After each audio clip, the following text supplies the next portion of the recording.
Biggest mistake of my life. My husband caught me in the act with my lover and then destroyed our lives. Hello, Reddit. I've made a very big mistake that has cost me everything. I don't even know where the mistake started. I don't know where and when I lost myself.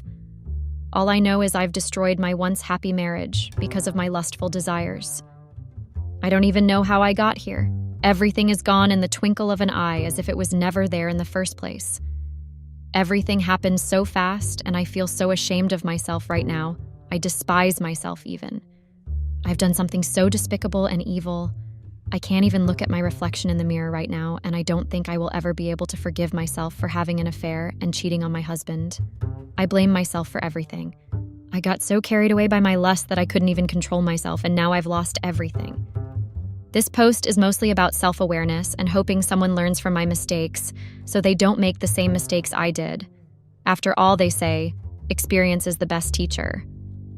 So if there is anyone who wants to talk me about being a bad wife or how I could have done something as despicable and disgusting as this, then please, this is not for you. I have punished myself enough. I have regretted everything. I don't need any more judging from strangers on the internet. I am here to reflect on my mistakes and hopefully provide some insight for others who may be struggling in their own relationships and thinking of making or already making the same mistake as me. Hi guys, my name is Janelle Female, and I am a 38-year-old SAHM, stay-at-home mom. I'm married to a medical doctor. His name is Daniel Male, and he is 39 years old. We live in New York, USA. Derek and I have been married for 15 years now. We met when I was just 16 and he was 17, and we dated for 7 years before getting married. We have 2 kids, Chanel, 14, female, and Trevor, 10, male. Daniel and I first crossed paths at a cool art festival one summer when we were just teenagers, me with my camera and Daniel being into writing. We both got hooked on this funky abstract painting at the gallery, and that was the spark for us. While strolling through the festival, chatting about art and stuff, we realized we clicked. I loved taking pictures, and I showed Daniel my snaps, and he, being a writer, shared his thoughts and unfinished projects. Turns out, our interests matched up, and we decided to continue talking and keeping contact with each other even after the gallery to dig deeper into each other's lives and get to know each other more. We even found a sweet spot where my photos and Daniel's writing came together. It wasn't just about dates, it was about creating cool stuff. We collaborated on projects, exploring the local art scene and turning our shared passions into something awesome. Our first proper date unfolded with a mix of excitement and nervous energy. Being young and enamored, we opted for a cozy coffee shop with dim lighting and indie tunes playing in the background. The air was filled with the aroma of freshly ground coffee beans, lol, and we sat across from each other, stealing glances and sharing shy smiles. As we sipped on their chosen brews, I with my caramel macchiato, Daniel with a simple black coffee, our conversation flowed effortlessly. They delved into topics ranging from our favorite books and movies to dreams for the future. Laughter punctuated the air as we discovered we shared quirks and interests, creating an easy camaraderie that set the tone for us. After coffee, we decided to take a spontaneous stroll through a nearby park. The sun dipped below the horizon, casting a warm glow on the landscape. The rustle of leaves and the distant hum of city life provided a serene backdrop as they walked side by side. Daniel, ever the storyteller, shared snippets of his latest writing project, and me, with my artistic eye, pointed out scenes I would love to capture with my camera. Feeling a connection that surpassed the initial nerves, we decided to cap off the evening with a visit to a small art gallery showcasing local talent. Each painting and sculpture became a catalyst for more conversation, as we shared their interpretations and debated the nuances of each piece. It was in this artistic enclave that we began to see the potential of their unique blend of creativity. Our second date unfolded like a delightful adventure into the unknown. Opting for a change of scenery, Daniel and I decided on a day trip to a coastal town. The salty breeze greeted us as we explored the quaint streets lined with shops and cafes, setting the stage for a day of exploration. Our first stop was a charming seaside bakery, where we indulged in freshly baked pastries, our fingers dusted with powdered sugar. We then strolled along the shoreline, dipping our toes into the cool ocean water sharing laughter and stories against the backdrop of seagulls and crashing waves. Discovering a local amusement park frozen in time, we were drawn into its vintage charm. The afternoon unfolded with shared cotton candy, daring roller coaster rides, and the joyous chaos of arcade games. Amidst the flickering lights and the distant calls of carnival barkers, Daniel and I discovered the thrill of being young and carefree together. As the day progressed, we stumbled upon a weathered pier, its planks echoing with the sounds of our footsteps. With our feet dangling over the edge, we shared dreams and aspirations under a painted sky. Daniel's admiration for the way I saw the world through my lens and my appreciation for the poetic charm of his storytelling deepened our connection. The day concluded with a beachside bonfire where we toasted marshmallows and gazed at the stars overhead. The crackling flames mirrored the warmth growing between us, and in the flickering shadows, we expressed hopes for more moments like these. Our third date was a real surprise-filled adventure. Daniel suggested a spontaneous road trip to the countryside, away from the city hustle. We rolled through open fields with the windows down, breathing in the fresh air.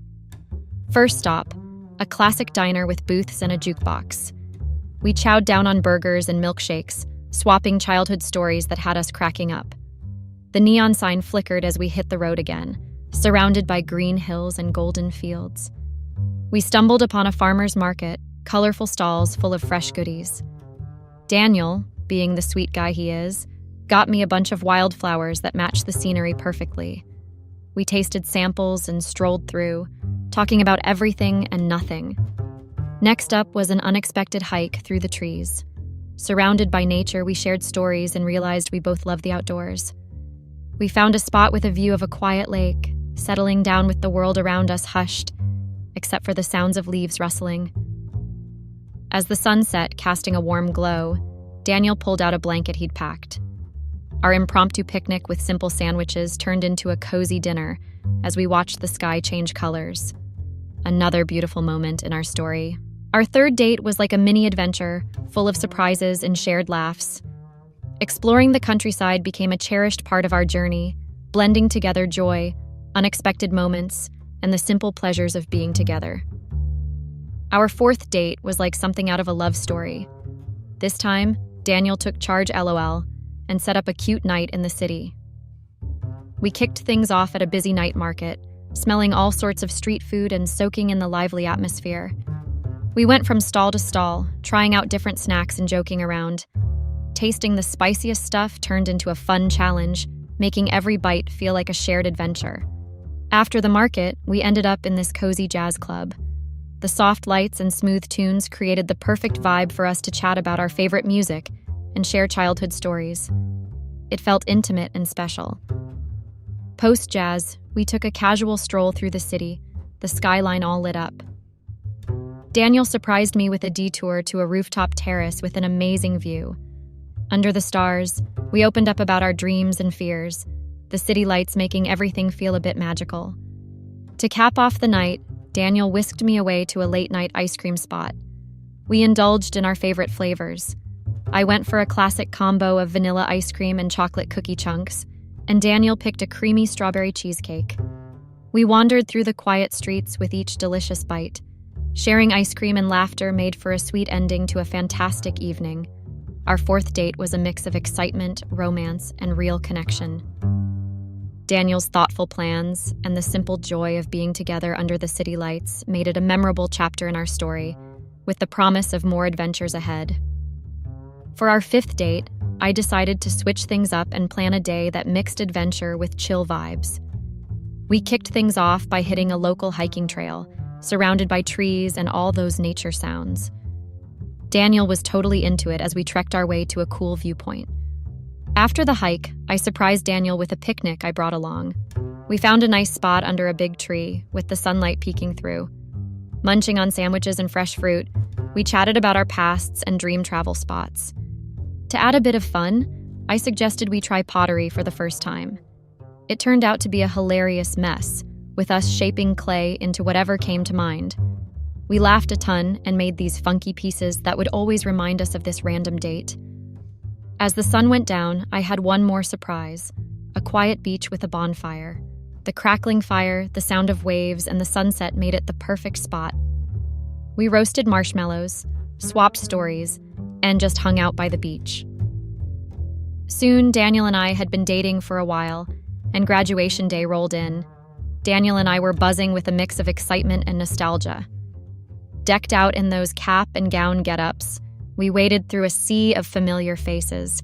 Friends who'd been with us through the ups and downs of high school LOL.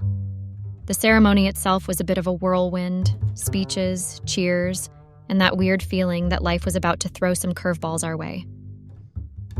Amidst the chaos, Daniel and I found each other, sharing a silent moment that said, "We made it." Post-graduation, it was hugs, tears, and promises to keep in touch. Tossing our caps felt like shedding not just a piece of fabric, but also the weight of high school drama and uncertainties. When those college acceptance letters came in, it was a whole new level of excitement for Daniel and me. Opening envelopes and reading emails felt like stepping into a bigger story after high school. We shared the news like we'd been doing throughout high school, celebrating victories and tackling uncertainties side by side. Daniel got into a writing program, and I landed a spot at a college focusing on photography. It was like our next big adventure was already in the works. Getting ready for college life turned into a joint effort. We shopped for dorm stuff together and figured out the whole financial aid situation. The mix of pumped-up feelings and a bit of nerves made us realize we were in this together, gearing up for a shared ride through higher education.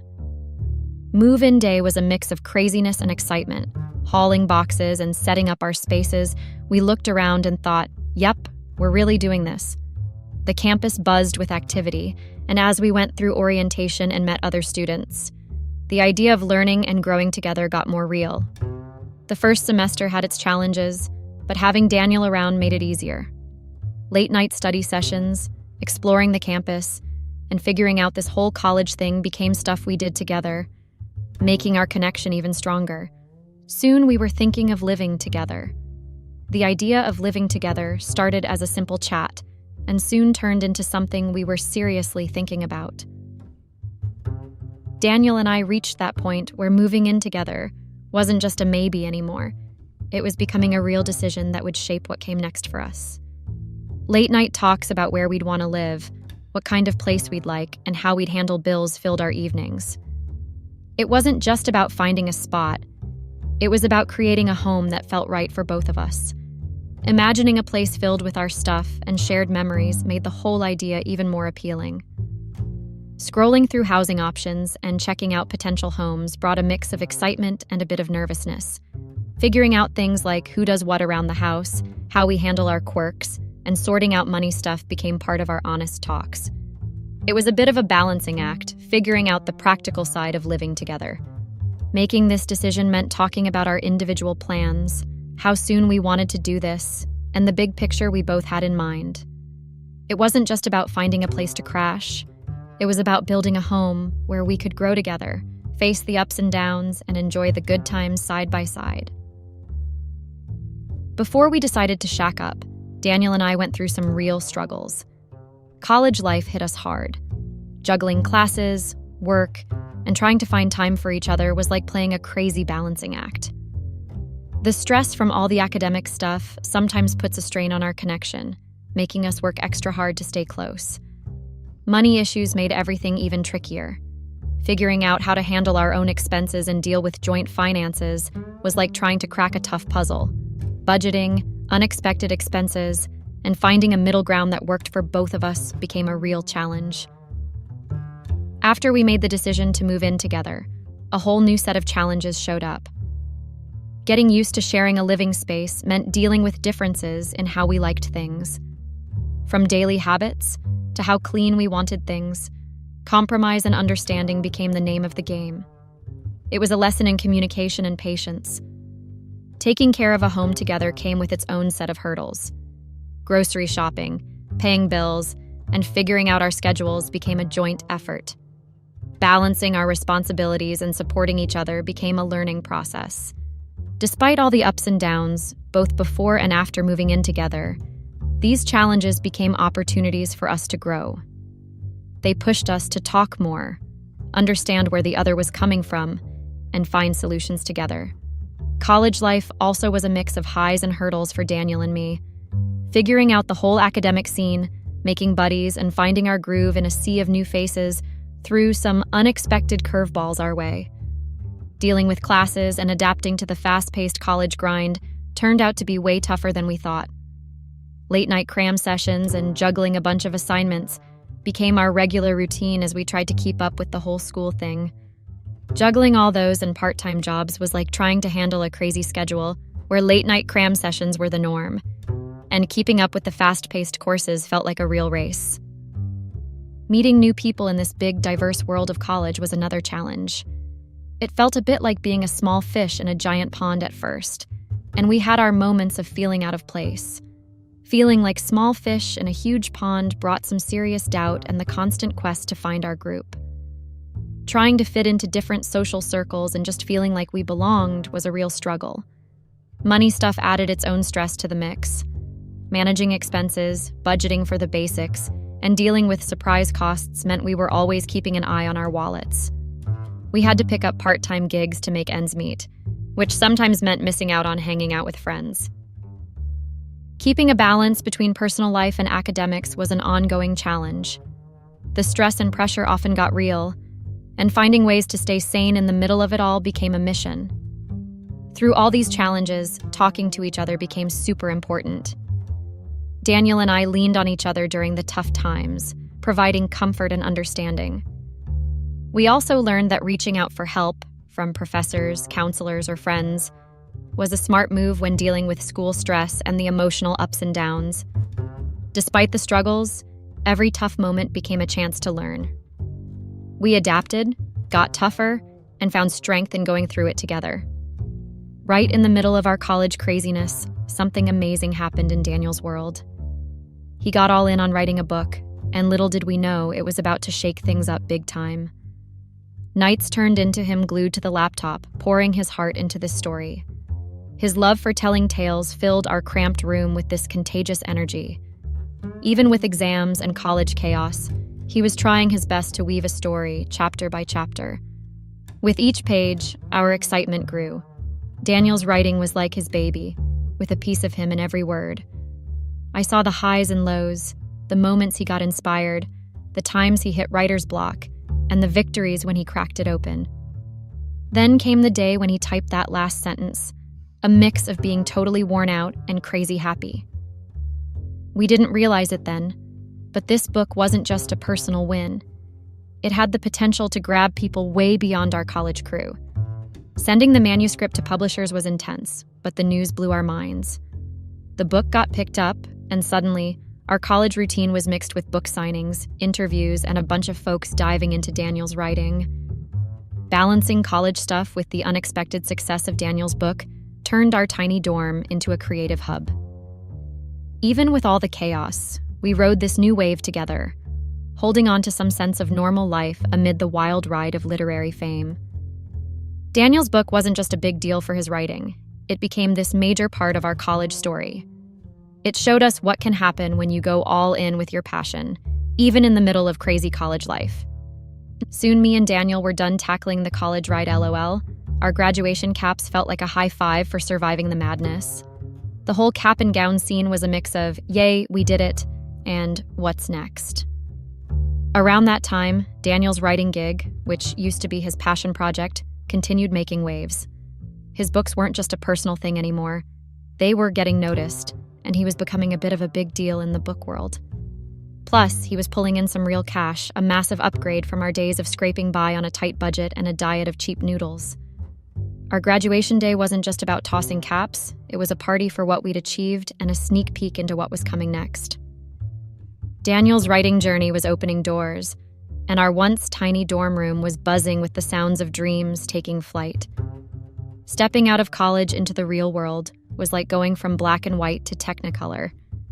Daniel's earnings meant we didn't have to pinch every penny, and suddenly we were daydreaming about a future that involved more than just textbooks and exams.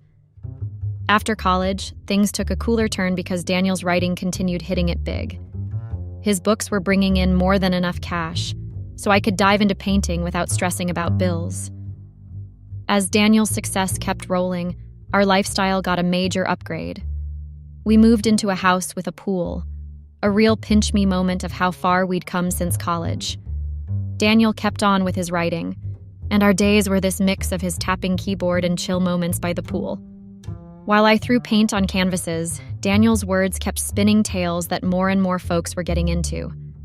Soon Daniel was proposing. Daniel's proposal was like something out of a movie, but even better because it was totally us. He took me back to where we had our first date, and it felt like coming full circle. The setting was just right, with twinkling fairy lights above and a gentle breeze. As we walked down memory lane, he started reminiscing about the good times we'd had. It was so Daniel. Sweet, a bit shy, and genuine. We ended up at this cozy spot, a blanket laid out under the stars. Then he pulled out this old book we used for doodling notes during our college days. Flipping through the pages, I found a heartfelt letter from Daniel, pouring out his feelings and talking about our journey. It was the kind of letter you want to keep forever. In the middle of all this, he got down on one knee and pulled out the ring. Simple, classy, totally us. The words he said are a bit of a blur because, honestly, I was just so darn happy. But I remember him saying he wanted to keep making memories together and build a future side by side. Obviously, I said yes, and we shared this moment of joy, laughter, and a few happy tears. It wasn't this big, flashy proposal, but it was perfect. Daniel nailed it, heartfelt, sentimental, and just so us. It marked the start of a new chapter, and I couldn't wait to jump into it with the guy who made every day feel like a little adventure. Even better was the fact that Daniel's parents absolutely loved me. Daniel's parents were like this big, cozy hug that made me feel right at home. From day one, they treated me like family, always with open arms and genuine smiles. Every family get-together, whether it was a big holiday bash or just a chill weekend dinner, felt like they were going out of their way to make me feel part of the gang. Daniel's mom, with her warm vibe, made me feel like I was her own, like her own daughter from the start. They weren't just polite, they really wanted to know me. They asked about my passions, shared their stories, and made sure I wasn't just Daniel's sidekick, but a real part of the family story. On special days like birthdays, they'd go the extra mile with thoughtful gifts and sweet cards. It was clear they weren't just being polite, they genuinely loved me. It was clear that they saw me not just as someone in Daniel's life, but as someone they genuinely cared for. But it wasn't just about the big stuff, it was the everyday things. Their love wasn't just about the big moments. It was in the small, everyday acts of kindness and consideration. Daniel's dad, with his laid-back attitude, made me feel like I belonged in their jokes and laughter. Through thick and thin, their support never wavered. Their love created this cozy feeling of being accepted and valued, making me realize that family isn't just about blood.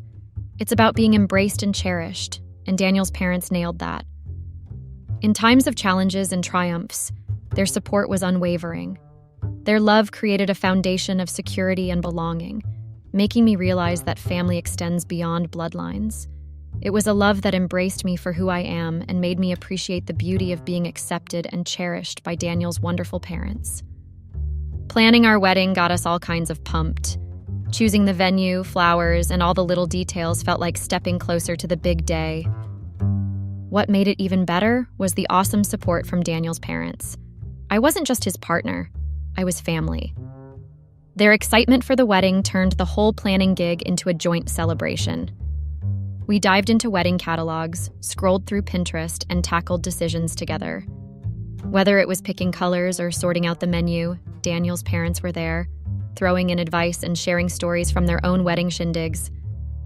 The bond between Daniel's parents and I shone bright during family hangouts and pre-wedding parties.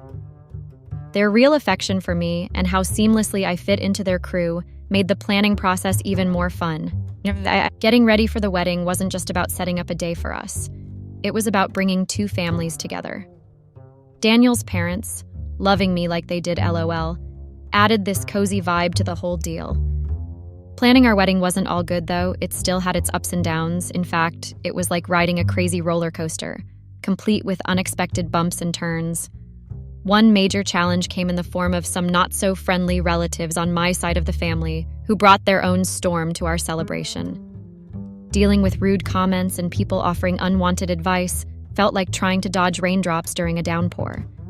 Whether it was critiques on our choices or folks telling us what to do, we had to learn to handle the storm with grace and resilience. Sorting out the seating arrangement turned into a tricky puzzle as we tried to strategically place certain relatives who couldn't quite get along. Juggling their expectations with our vision for the day became a delicate dance, testing our patience and diplomacy skills. Then, there were the inevitable clashes over traditions and expectations. Everyone seemed to have their own idea of how things should go, from the ceremony to what food we should serve. Working through these differences meant compromising and sometimes sticking to what was most important to us. Despite the bumps, we held on to the belief that our wedding day should feel like us, a celebration of our love and commitment. Navigating through family stuff and outside pressures became a team effort, reminding us of our unity as a couple. In the end, though, our wedding was a beautiful mess of emotions, laughter, and a few inevitable hiccups. It taught us to focus on what really mattered and appreciate the support of those who genuinely cared about our happiness. The bumps, though tough at times, became part of the story we'd remember and laugh about in the years to come. All right, so not long after tying the knot, Daniel and I thought, why not throw parenting into the mix? About a year after the wedding madness, we were gearing up to welcome a tiny human into our chaos.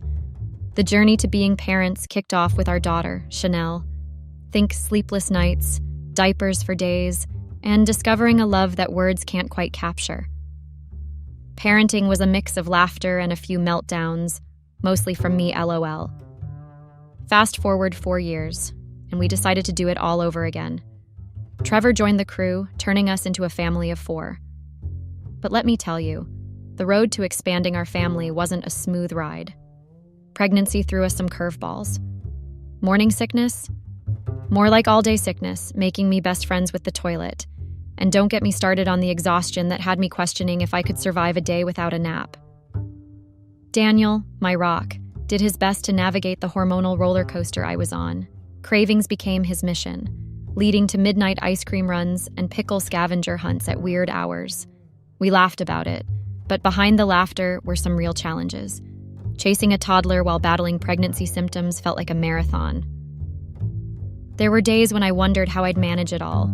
Daniel, my partner in crime, juggled work, my roller coaster emotions, and the never-ending to-do list. Doctor visits became a routine, but each ultrasound brought both joy and nerves. Pregnancy complications turned those appointments into emotional roller coasters. The support of friends and family became our anchor during the uncertainty, their reassurance helping us navigate the unexpected twists. Then came the labor, the grand finale of this wild journey. Chanel's birth was intense, but with Trevor, it was a whole new level. The sleepless nights that followed felt like a survival challenge, a mix of love and exhaustion that only parents truly get. Parenthood, with its ups and downs, taught us to roll with the punches. The struggles with pregnancy weren't glamorous, but they were part of our story. Chanel and Trevor, though tough, were undeniably worth every twist and turn. I decided to be a stay-at-home mom because Daniel was pulling in good money and covering all the bills. It just felt like the right thing for us, you know? Let me focus on raising the kiddos and making our home sweet home. It's not just about the money stuff, it's about finding what works best for our crew. Fast forward a few years, and the stay-at-home mom routine started losing its spark. Don't get me wrong, being there for the kiddos was awesome, but the days started feeling a bit too predictable, and the routine got, well, a tad boring. The house had that "I've seen it all" vibe, and I found myself craving something more, something beyond the endless loop of diaper changes and snack duty. Time for a little shakeup, maybe? As the years passed, being a stay-at-home mom continued feeling a bit dull. The routine of dealing with kids' stuff day in and day out got old. Don't get me wrong, raising the kiddos was great, but it's like the everyday grind sucked the life out of me. And in the midst of all this, my itch to paint, my personal escape, took a back seat. Painting used to be my thing, you know. A way to let loose and be me. But with all the kid-related chaos, Finding time for my brushes and canvas seemed impossible. The dream of painting again got buried under the laundry piles and snack time routines. The stress of managing everything took a toll, and I started yearning for a break, a chance to reclaim a bit of the me that got lost in mom duties. Now, in my quest for a breather, I somehow started feeling a bit resentful. Resentful that Daniel seemed to have these breaks I couldn't catch. What I foolishly missed in my frustration was the huge help from Daniel, doing his fair share around the house. And let's not forget the fact that Daniel not only encouraged my painting, but also made it possible for us to take fancy vacations. In my tired state, I started unfairly blaming Daniel, thinking he was taking it easy while I was stuck in the parenting grind. But looking back, I realized I was overlooking the sacrifices Daniel made and the support he provided. Daniel pitching in, Daniel encouraging my passions, and those pricey vacations weren't just perks. They were part of the package that made our family work. By the time I hit 36, a thought started nagging at me. Maybe it was time to dust off the professional hat and head back to work. Chanel was 12, and Daniel, my little man, was 8. They seemed pretty grown to me, and I figured they could handle a bit more independence. This idiot, though, sparked a bit of a showdown with Daniel. We argued back and forth. He worried about me being stressed out, and I worried about missing out on a piece of me that wasn't tied to mom duties. But, you know Daniel, always wanting to see me happy. After some back and forth, he reluctantly nodded, giving me the green light to dive back into the work world. It wasn't an easy decision, but I believed the kids were at an age where they could manage a bit more on their own. Plus, having a bit more than mom duties to focus on felt like a breath of fresh air. It was time to dust off those work skills, dive into a new chapter, and find that balance between family life and a bit of personal fulfillment. I later found out a major reason why Daniel had agreed with me going back to work, despite the fact that he had concerns about me getting stressed out by going back to work. But truth be told, a big part of why he finally gave the nod was something heavier. He had noticed this undercurrent of resentment in me over the years. It weighed on him, seeing me like that, and it saddened him. He never really spelled it out because, well, what do you say to someone you care about when you've sensed they're carrying around this heavy load of unhappiness? It was like this unspoken understanding, and in a way, my decision to jump back into work was his quiet way of saying, I want you to find some joy, whatever that looks like. Seeing someone you love harboring resentment is like watching a storm brewing on the horizon. You sense it, you feel it, but you don't know how to make it all clear again. Daniel, in his silent observation, had witnessed my struggles and frustrations, and it ate at him. The unspoken sadness in his eyes when he looked at me carried the weight of understanding something was off.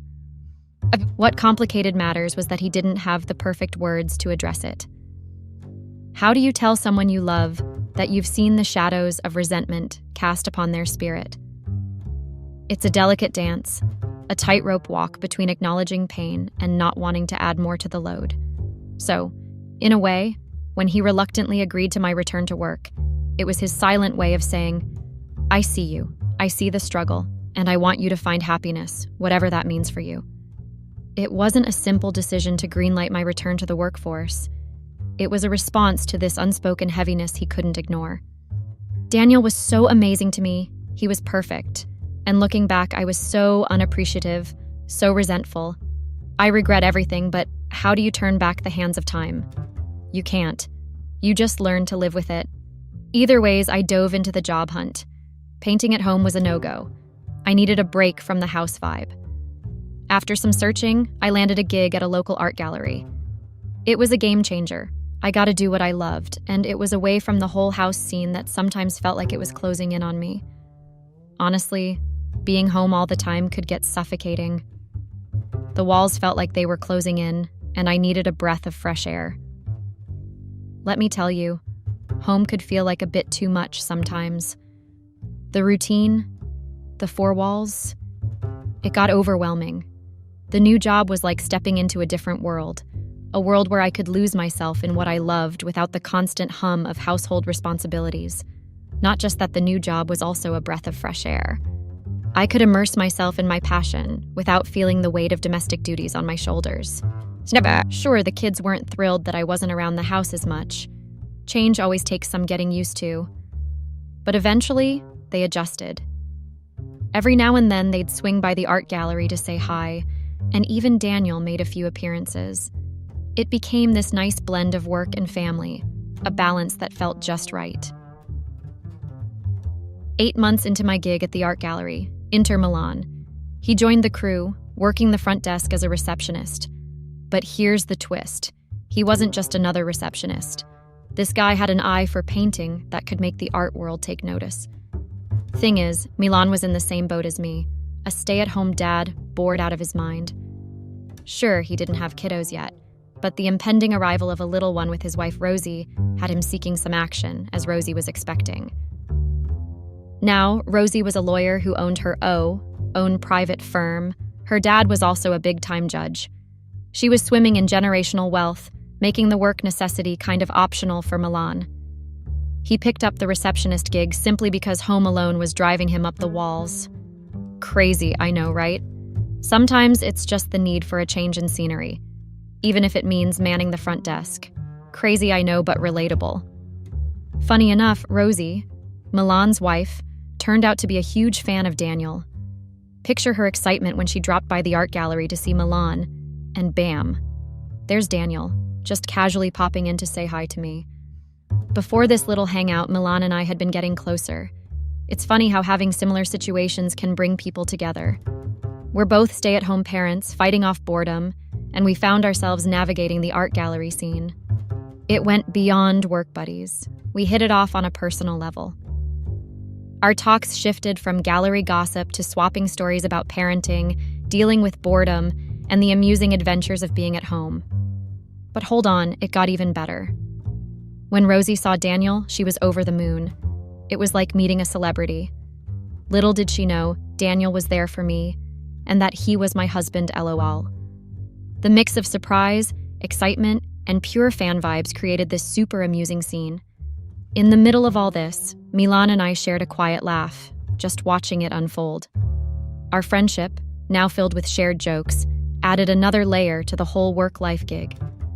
Before we knew it, the four of us were just hanging out all the time and getting along like peas in a pod. Our casual meetups turned into intentional get-togethers, and it wasn't just about work anymore. We became this close group, cracking jokes, swapping stories, and making memories that felt like they'd stick around for good. Rosie was thrilled about being buddies with Daniel, especially because it meant she got the lowdown on his upcoming book. Now, Daniel had this quirky habit. He liked to immerse himself in the actual locations where his stories unfolded. Currently then, he was neck-deep in a project that had him all pumped up. On top of that, one of his books scored the Hollywood treatment, a movie adaptation. You could see the excitement radiating from Daniel. But sadly, it translated into more miles on the road. The movie hustle had him jetting off here and there, dealing with all things film-related and also the book he was working on. Suddenly, Daniel became this on-the-go guy. I found myself missing him more than I thought I would. He'd be out for a week, maybe even 2, and the house felt strangely empty. Sure, the thrill of his projects was undeniable, but dang, it pulled at the heartstrings having him away so much. Daniel being away so much kind of flipped a switch in my life. With the kids in school and Daniel on the road, I found myself getting closer to Milan. It all started as harmless banter, but as time went on, the vibe got a bit more charged. When summer break hit, the kids decided to chill at their grandparents' place. Daniel's folks were thrilled about it, lol. So, with the house a bit quieter, Milan started popping by more often. And he didn't bring his wife along. Rosie, Milan's wife, was nowhere in sight.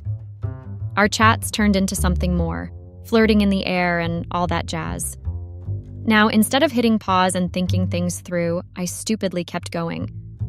You see, Daniel and I used to have this great active sex life, but his constant travels kind of put a damper on things. The yearning for that closeness created this void. As Milan and I kept on flirting, the line between what's right and what's just, a temporary escape got all blurry. Life sometimes throws you these curveballs, you know. One day, Milan and I were just kicking back after a day's work, having this laid-back movie marathon. With the kids still off at their grandparents' place for summer break, it was just us in the house. Picture this: a cozy living room, flickering TV light, and Milan and me, engrossed in some random movies. As the evening unfolded, the air in the room seemed to change.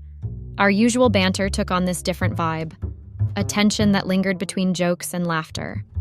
We were knee-deep in the movie marathon, flipping through genres like we were on a cinematic adventure. There were laughs, there were cheesy movie quotes, and every now and then, our eyes met, and it felt like the room got a bit warmer. Somewhere between the flickering screen and shared chuckles, things took an unexpected turn. The tension shifted from banter to something more charged, and in that moment, I cheated on Daniel. It was like this impulsive leap into uncharted territory, and once the line was crossed, there was no going back. After the mess with Milan, panic took over. It felt like a storm inside me, realizing the gravity of what went down. I kicked Milan out, and the whole situation just hung in the air. For hours, I was stuck in this cycle of freaking out, trying to figure out how to tell Daniel. Confessing seemed impossible.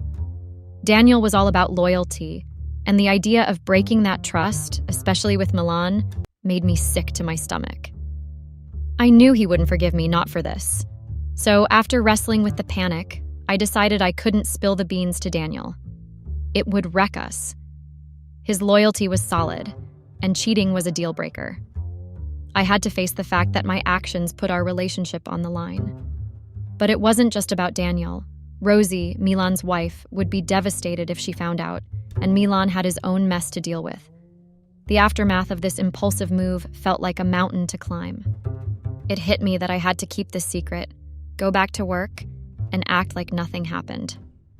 The following days were a weird mix of pretending, guilt, and the constant fear of being caught. The weight of the secret hung over every smile, every casual chat. It was like putting on a show. Avoiding Milan turned out to be trickier than I thought. After the mess, this weird tension hung in the air, and no matter how much I wanted to keep my distance, there was this strange pull dragging me back to him. As time passed, that pull got stronger. It was like an invisible force, and resisting it became nearly impossible. Maybe it was the shared secret, or the mess we'd created, but Milan seemed to get it. He knew how to play into that vulnerability, and one day, he caught me off guard. He cornered me, strategically hitting me at a weak moment. Milan painted this picture that we could keep our thing under wraps, have this secret thing going on without anyone being the wiser. And in a moment where my judgment was clouded by guilt and confusion, I stupidly agreed. It was this impulsive decision, thinking we could somehow handle a covert affair without anyone catching on. Little did I realize the mess I was getting into, the lies, the potential hurt, and the sheer complexity of it all. Milan's smooth talk roped me in, and without really thinking it through, I walked right into this trap. Our secret relationship kicked off, buried beneath the surface, and to be honest, I couldn't shake this feeling that it was a one-way ticket to trouble, but I just couldn't break away. The secret affair with Milan was like navigating a maze of lies. We'd always sneak around, meeting up at Daniel's place initially. It's kind of ironic, right? Betraying under the same roof where Daniel and I had built our life together. As summer break ended, things got trickier. Milan and I upped the stakes, meeting before the kids got back from school. It was this risky game, stealing moments before the house buzzed with their noise. Guilt became a constant companion as I played this dangerous double life. When Daniel was around, our secret rendezvous took a different turn. Hotels became our hideout, a temporary escape from reality. It was this weird routine, acting like just friends in front of Daniel, then slipping away for our secret meetups. The fear of getting caught was always there, but the thrill of doing something forbidden added this twisted excitement. The affair felt like this fragile dance, always on the edge of getting caught. Every meeting was a roll of the dice, a risk we took, thinking we could handle this messy situation without consequences. Little did I know, consequences were quietly gathering, ready to unravel in ways I hadn't even considered at all. The whole affair with Milan got even more complicated when we started using hotels for our secret meetups. What I didn't realize was that Daniel without either of us knowing, had caught on to our game. It's like we thought we were slyly pulling off this secret dance, but turns out the walls were closing in. Every time Milan and I met up, we unintentionally ended up booking the same hotel room. It became this unintentional routine, a choice that added an extra layer of risk to our secret rendezvous. Little did I know, Daniel had picked up on the pattern. Maybe it was the familiarity of the same hotel or the repeated bookings that tipped him off, but he had figured it out. The hotel room, initially our little secret hideaway, had unknowingly become a stage for the drama of our affair. What I failed to see was that Daniel, with his gut feelings and growing suspicion, had cracked the code. Despite him being onto us, the affair continued, blissfully unaware. It's this weird situation where we thought we were being all sneaky, but the truth was looming right around the corner. For months, I kept up with this affair with Milan, thinking we were these secret agents of passion. Little did I know, Daniel had caught onto our little game, but he played it cool, pretending not to notice. It was like living in a movie where the audience knows the plot twist, but the characters remain clueless. I'd throw out excuses about working late to meet up with Milan, believing I was pulling off the ultimate sneaky move. Daniel, though, saw through the act. He pretended not to see, maybe out of trust or denial, and I, wrapped up in my own world, continued the charade. Even those supposed girls' nights out with my friends were just cover stories for my secret meetups with Milan. Daniel, the ultimate actor, acted like he didn't catch on. The trust he had in me, or maybe his ability to overlook the obvious, allowed this elaborate act to keep going. Month after month, it became this weird routine of secrets. I'd head off to meet Milan, thinking I was the mastermind of deception, while Daniel, fully aware, kept quiet. It was like a soap opera, everyone playing their roles in this tangled drama. As the affair unfolded, none of us saw the silent game we were caught up in. Daniel, with his silent knowledge and pretending he didn't know, and Milan and I, oblivious in our little secret world, were all caught in this mess of lies. Daniel was still in his zone, working on his new book during that time.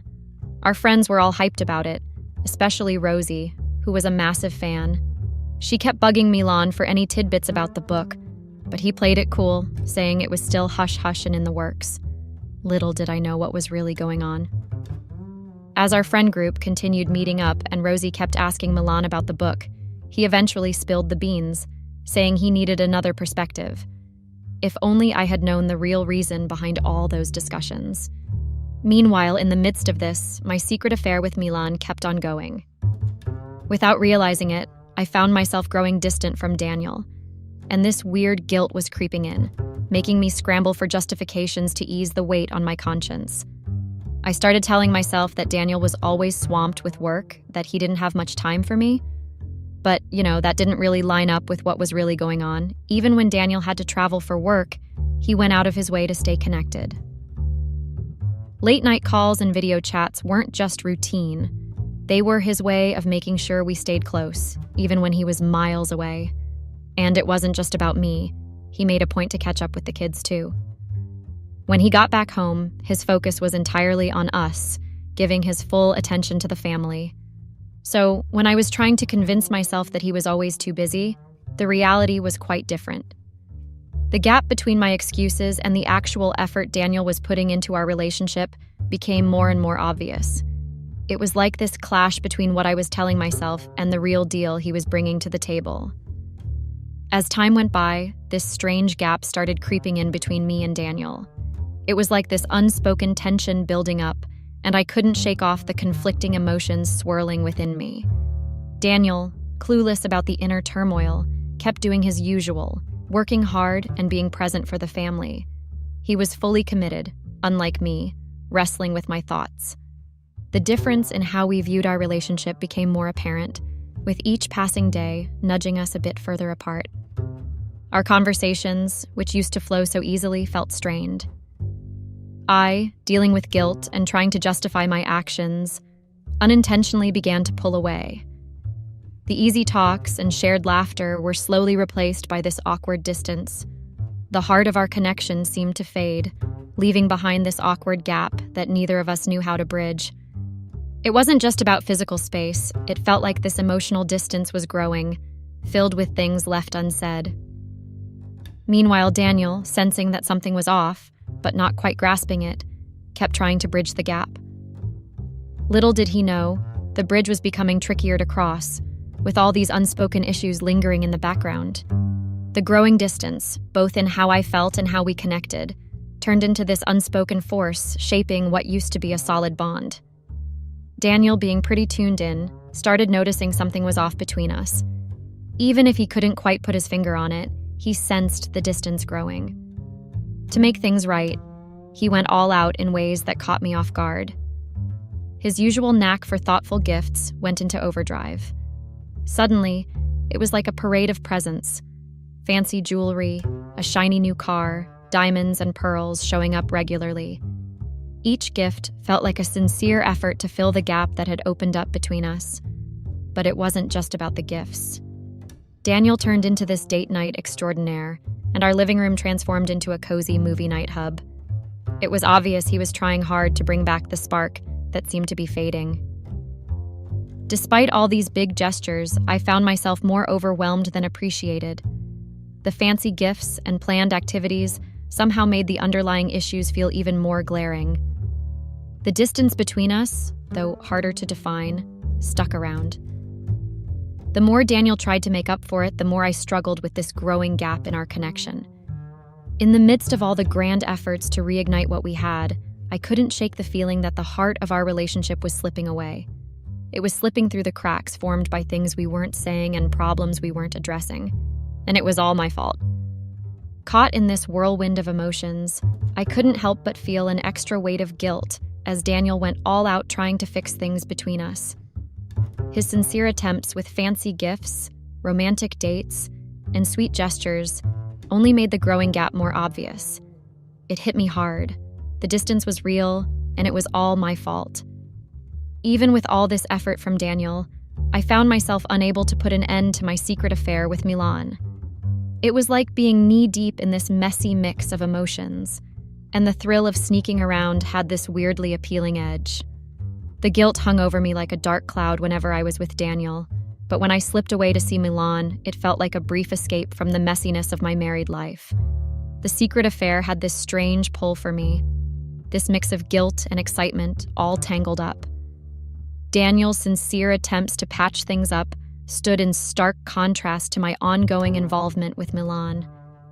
The secrecy and the forbidden thrill became this escape route, a way to sidestep the messiness at home. It was a tricky balancing act, navigating between these two worlds.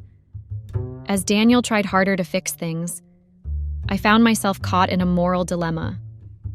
The more he tried, the more I got entangled in the mess of deceit. It became this delicate dance where, despite feeling guilty, the allure of the secret affair was just too strong to resist. The thrill of it all became this magnetic force pulling me into a complicated situation.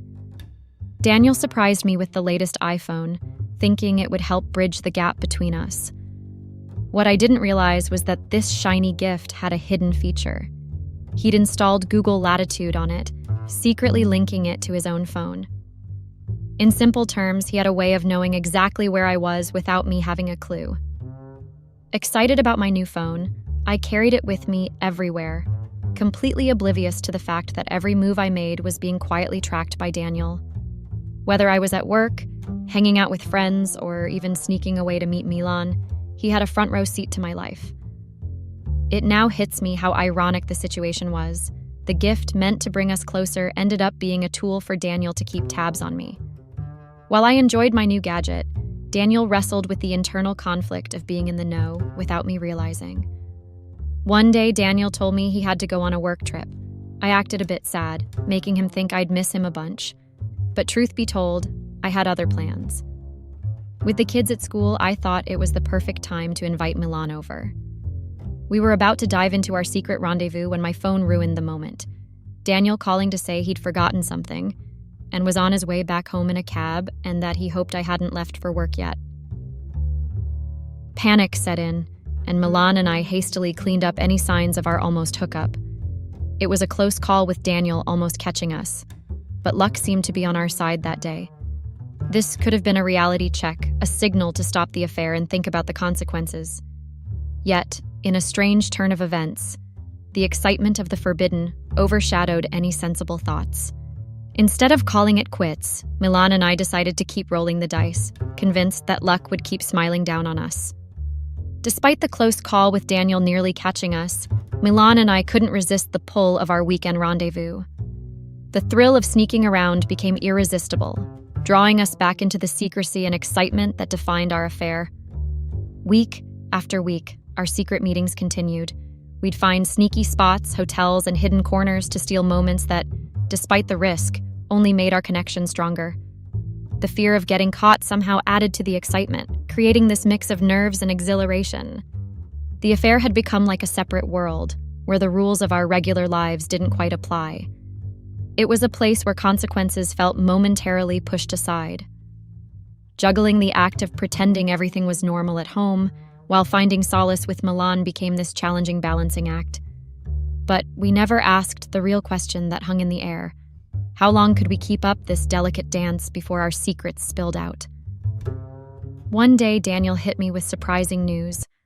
Another one of his books was turning into a movie, and we'd have to pack up and move to a different country for a whole year. While he was all thrilled about it, I was left grappling with a whirlwind of emotions. The thought of relocating threw a curveball at me. How on earth could I keep up my secret thing with Milan from miles away? The idea of being in a foreign place without the familiar cover of our rendezvous felt overwhelming. When I tried to voice my worries, I brought up the kids' schooling, thinking it'd be a good reason to stay put. But being the supportive husband he is, Daniel had a plan. He suggested the kids stay with his brother and sister-in-law, who happened to live nearby their school. As Daniel laid out his solution, I felt a mix of relief and guilt. On one hand, it meant the kids could stick to their schooling, and on the other, it offered a potential end for my secret affair with Milan. The offer, though, was practical, and I couldn't dispute it or Daniel would know something was up. Out of the blue, Daniel had a change of heart about the whole movie adaptation thing. He suddenly felt like dragging our lives to another country for a year might not be such a brilliant idea. He even said he'd talk to the director about it, throwing out the suggestion that if the move was necessary, they should just scrap the whole book-to-movie plan. As he grappled with the decision, he looked genuinely torn, and I had to put on my best sad face. I told him I'd roll with whatever he decided, but secretly, I was over the moon. No moving meant no messing up the intricate web of my secret thing with Milan. Externally, I played the supportive wife, but inside I was doing a happy dance. The relief was real. No hassle of packing up our lives, and more importantly, I could carry on with my sneaky affair without the mess a move would have brought. As the whole moving drama faded away, I found myself walking this tightrope between being the understanding spouse and holding on to a secret that, for the time being, stayed safely undercover. Daniel had no clue that his decision unwittingly set the stage for the continuation of a hidden chapter in our lives, or so I thought. A few days later, Daniel hit me with the news that he had to take off to another city for work, the usual drill in our lives. He promised it'd only be a week, and there I was, playing the supportive wife, hiding my inner chaos behind a smile. Like clockwork, I drove him to the airport. The kids, big fans of their dad and very attached to him, were visibly bummed about him leaving. Daniel, in his attempt to soothe them, dropped a bombshell. This might be the end of his constant traveling. He said he was thinking about ditching the road warrior life and sticking around at home for good. The kids, thrilled at the idea of more dad time, were jumping with joy. Me? Well, I had to put on a show of happiness while wrestling with the uneasy thought that maybe Daniel was seriously considering a stay-at-home life. While I acted like the picture-perfect happy wife, inside, I was freaking out. The idea of Daniel settling down permanently threw a wrench into my secret life plans. I desperately hoped his words were just a kid-pleasing tale and not a real consideration. That could wreck the delicate balance I'd crafted with my secret thing with Milan. Daniel staying at home would ruin everything, because no matter how much I would try to hide my affair with Milan, it would only take a while for him to find out. That was why I desperately hoped he was saying it to placate the kids and not seriously considering it. My gig as a painter allowed me to be a bit of a maverick, working from home whenever I pleased. The art gallery I rolled with cared more about me hitting painting deadlines than clocking in at the office. It meant I had the freedom to paint away without being chained to a typical 9-to-5 grind. Milan took an even bolder route.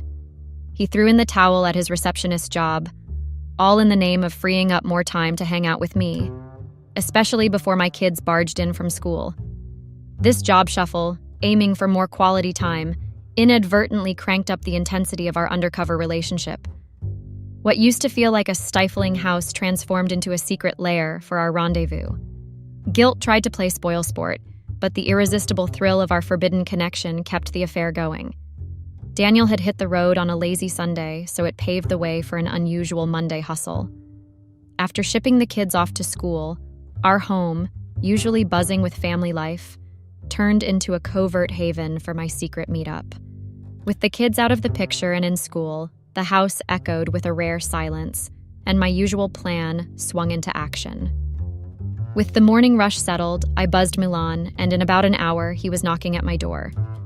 The routine, now practically second nature, unfolded as we dove into our typical undercover activities. Caught up in our secret affair, Milan and I were oblivious to the fact that Daniel had returned.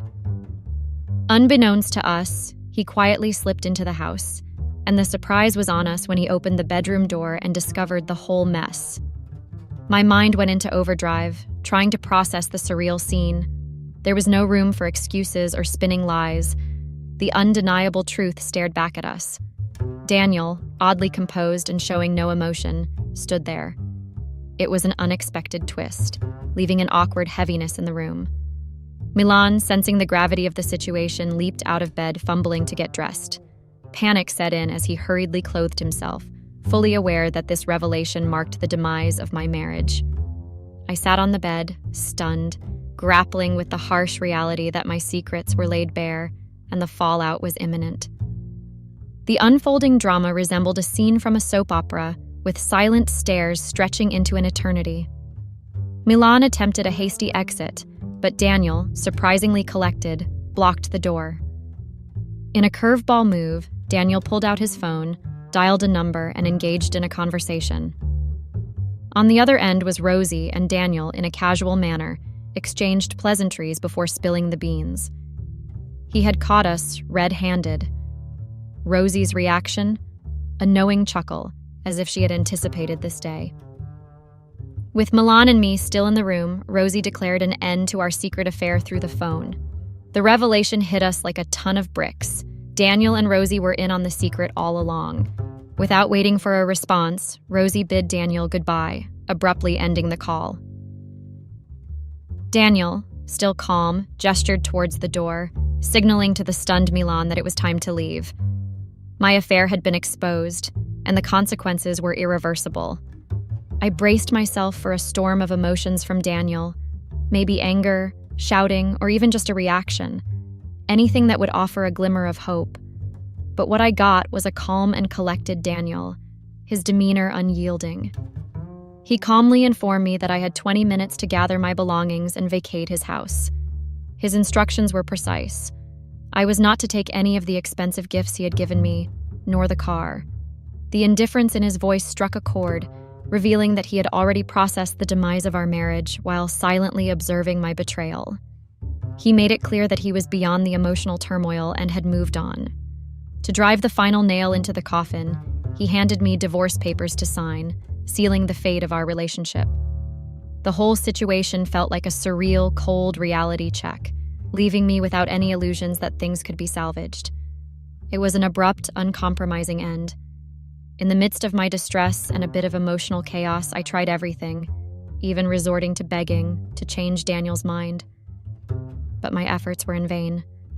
Daniel remained firm, showing me the door, and I ended up back at my parents' place. Initially, I resisted signing those divorce papers, desperately holding on to a bit of denial, hoping that maybe Daniel would change his mind and take me back. The harsh reality hit me when my phone started blowing up and my parents demanded an explanation. Daniel wasted no time in spreading the news about my infidelity. Reaching out to my boss, my parents, his parents, and our friends through texts and calls. He had concrete evidence in the form of pictures and videos he'd secretly gathered. As it turned out, Daniel had set up a hidden camera in our room without my knowledge. The invasion of my privacy became glaringly apparent as he shared the incriminating materials with everyone we knew. The fallout from his revelations sent shockwaves through both my personal and professional life, forcing me to confront the repercussions of my actions.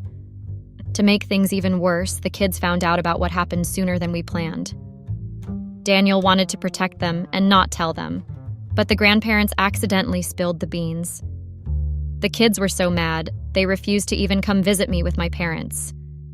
The divorce hit hard and fast. Surprisingly, Rosie's dad, a big-shot judge, ended up handling our case. I couldn't wrap my head around why such a high-profile judge was dealing with our seemingly ordinary divorce, but I had no say in the matter. Daniel played his cards well, shifting most of his assets to someone else before the proceedings. This move made those assets off-limits, and he left just enough in the account to avoid looking completely broke. The result? He got the upper hand in the custody battle. When the kids were asked in court about where they wanted to live, their choice was clear. They picked Daniel. Their lingering anger toward me and strong bond with him played a major role.